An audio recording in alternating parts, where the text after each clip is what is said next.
उत्तर प्रदेश विधानसभा चुनाव के लिए तीसरे चरण का मतदान 20 फरवरी को होगा।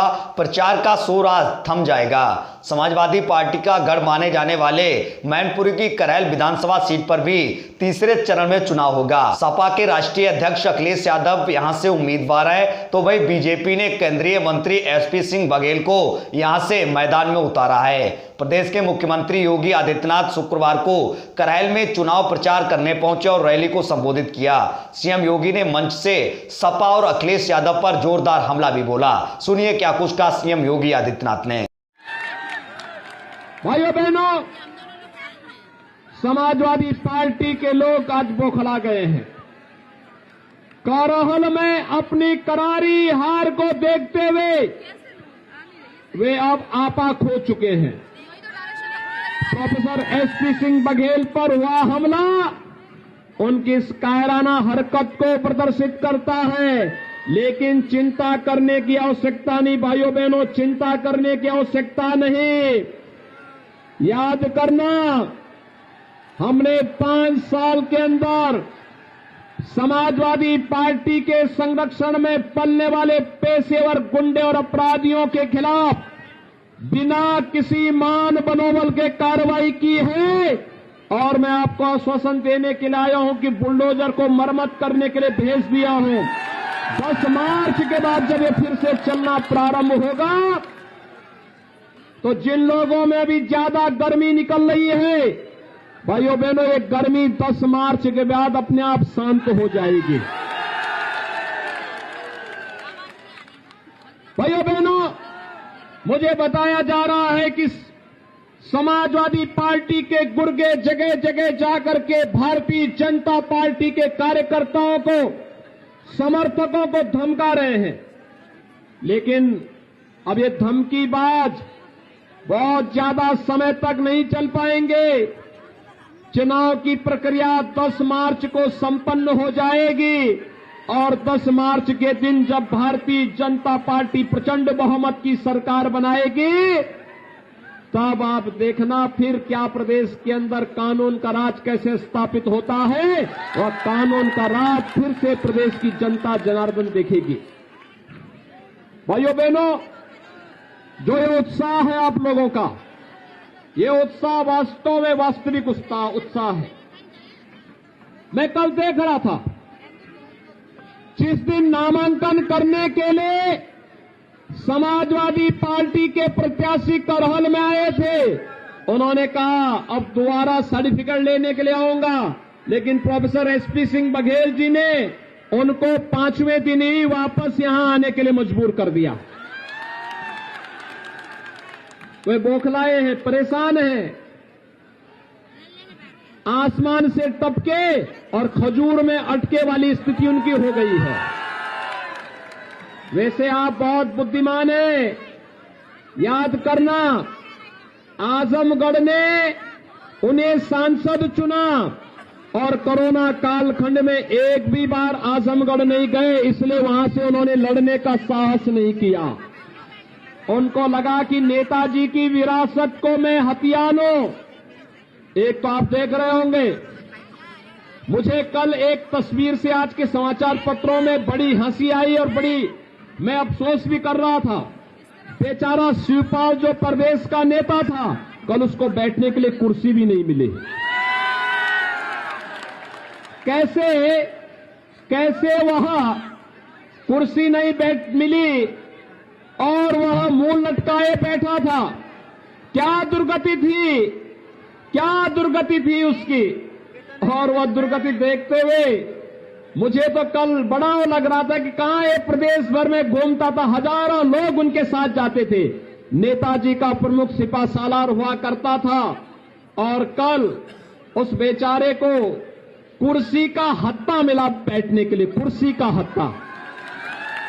यानी आज के दिन पर अगर किसी व्यक्ति को आप दुर्गति का जीता जागता नमूना देख सकते हैं, तो शिवपाल यादव उसका एक जीता जागता नमूना आपको मिल जाएगा। और दूसरा, नेताजी भी बहुत होशियार हैं।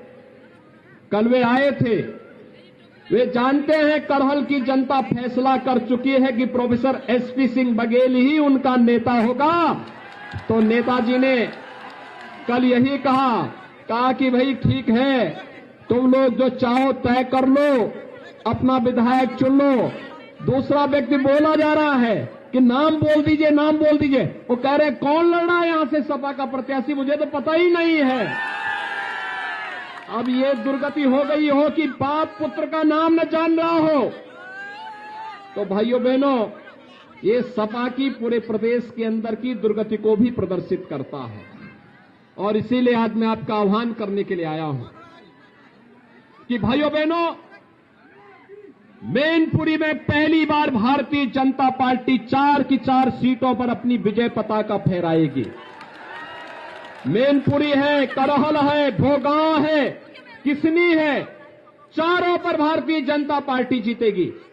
लेकिन इसके लिए हम लोगों को अभी भी निश्चिंत नहीं होना है, क्योंकि जिन लोगों ने प्रदेश को पूरी तरह चर करके बर्बाद करने का कार्य किया हो, जिन लोगों ने करहल को उसकी पहचान दिलाने का नहीं, मैं देख रहा था कितनी गरीबी है, कितनी बदहाल स्थिति है, कितना बेरोजगारी है और किस हद तक जाकर के लोगों का शोषण किया गया है।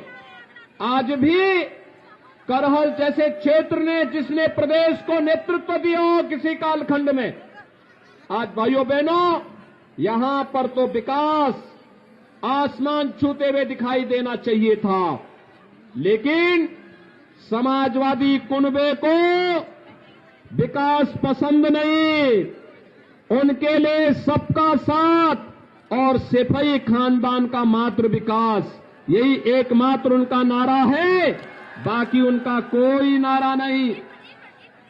आपने देखा होगा उनकी संवेदना कभी गरीबों के प्रति नहीं थी, गांव के विकास के प्रति नहीं थी, नौजवान के रोजगार के लिए नहीं थी, अन्नदाता किसान की खुशहाली के लिए भी नहीं थी। उनकी संवेदना तो आतंकवादियों के प्रति थी। याद करिए, समाजवादी पार्टी में जो आज समाजवादी पार्टी के प्रत्याशी हैं, आपके इस सीट पर चुनाव लड़ रहे हैं, याद करिए 2012 में जब वो मुख्यमंत्री बने थे, उन्होंने पहला फैसला क्या लिया था? पहला फैसला था अयोध्या में राम जन्मभूमि पर आतंकी हमला करने वाले आतंकवादियों के मुकदमों को वापस लेने का।